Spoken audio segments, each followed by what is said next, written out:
आंसू तक नहीं बहाया।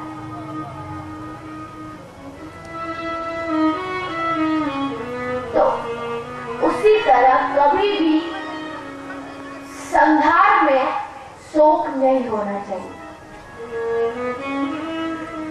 तो विश्वोत्पत्त्यादि हेतवे,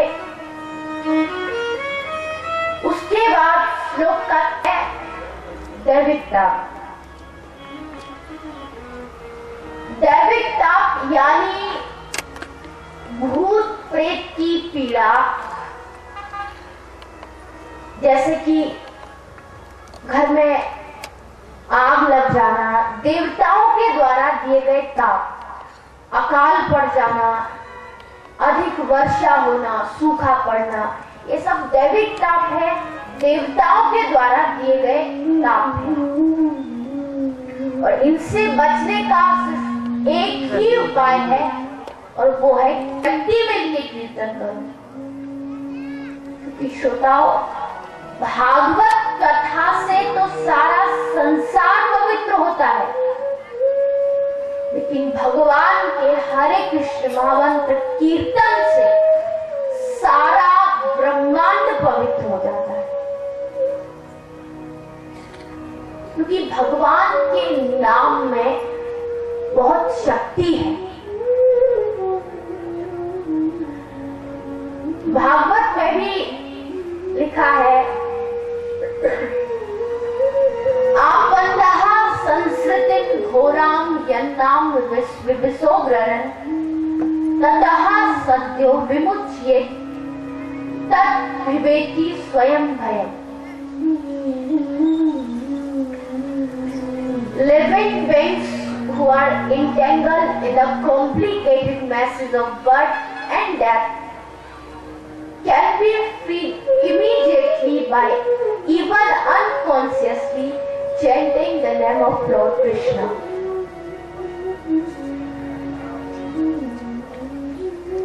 हम सभी जानते हैं, हम बार बार जन्म लेते हैं, मर जाते हैं। इस जन्म मृत्यु के चक्र में हम लोग पड़े हुए हैं। लेकिन इससे अगर आप बचना चाहते हैं तो एक ही उपाय है, और वो है कीर्तन।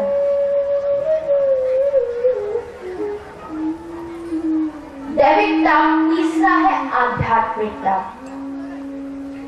आध्यात्मिक ताप यानी मानसिक पीड़ा, टेंशन, अशांति, ये सब आध्यात्मिक ताप है, और इसका एक ही उपाय है, और वो है कथा। तो ये 3 तरह के ताप है। देखो, हर एक आदमी इस संसार में किसी ना किसी ताप से घिरा पड़ा है। कोई तन दुखी, कोई मन दुखी, कोई धन बिन रहत उदास, और थोड़े थोड़े सब चाहता है। मेरा एक बेटा है, उसके लिए अच्छी सी बहू लाऊं, अच्छी जगह सा। लोग क्या बोलेंगे, अरे बेटा नौकरानी को लेके भाग गया, वो मन से दुखी है।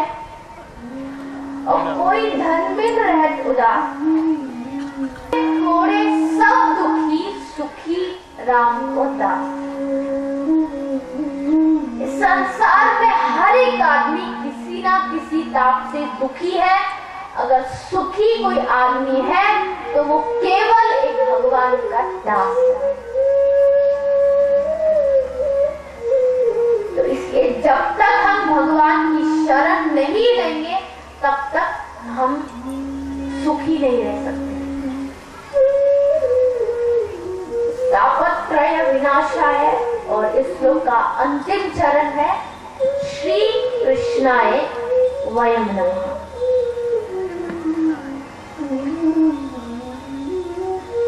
देखो, इस श्लोक में अंत में भगवान कृष्ण को प्रणाम किया है, लेकिन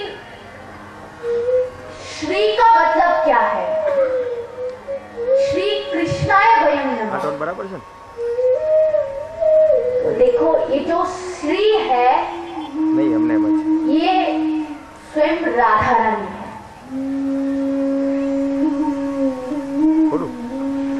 अच्छा, आपने देखा होगा है लक्ष्मी जी। वही नारायण भगवान जब राम रूप में त्रेता युग में आए तो वही लक्ष्मी जी उनकी पत्नी बन के आई। क्या नाम था उनका बताइए? राम भगवान की पत्नी का नाम क्या था? सीता। उसके बाद वही नारायण जब कृष्ण बन के आए तो उनकी पत्नी कौन थी बताइए? रुक्मणी।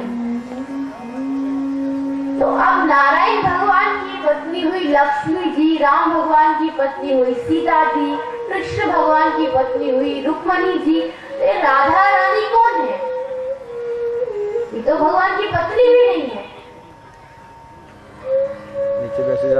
तो राधा और कृष्ण ये दोनों एक ही हैं। राधा कृष्ण अलग नहीं है। राधा कृष्ण दोनों एक ही हैं। तो इनका शरीर अलग है लेकिन आत्मा एक है। राधा रानी भगवान कृष्ण से अलग नहीं है। देखो भक्तों, श्री राधा रानी का नाम अगर कोई आदमी अपने मुख से एक बार ले ले तो भगवान कृष्ण उसके पीछे पीछे भागे भागे आते हैं। राधा रानी के नाम का वर्णन हम अपने इस मुख से नहीं कर सकते। राधा रानी ना होती तो वृंदावन भी वृंदावन ना होता। कान्हा तो होते, बंसी भी होती, पर बंसी में प्राण ना होते। राधा रानी ना होती तो कुंज गली भी ऐसी निराली ना होती। राधा रानी ना रोती तो यमुना जी ऐसी काली ना होती। प्रेम की भाषा जानता ना कोई, कान्हा को योगी मानता ना कोई।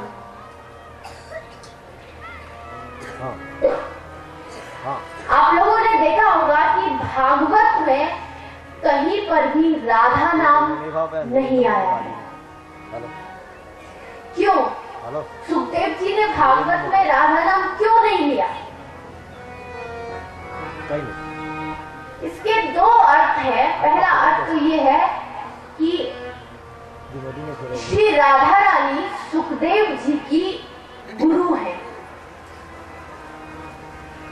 सुखदेव जी ने सब प्रथम राधा रानी के मुख से भागवत कथा सुनी थी, तो उनकी गुरु है और गुरु का कभी नाम नहीं लिया जाता।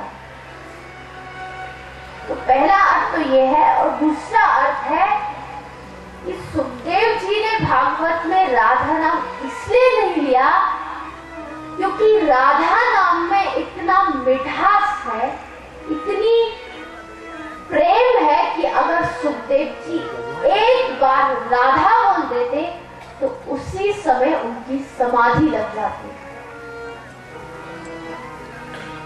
और वो परीक्षित को कथा नहीं सुना पाते, भाव विभोर हो उठते। तो इसलिए राधा रानी के आगे तो खुद भगवान कृष्ण भी झुक जाते हैं।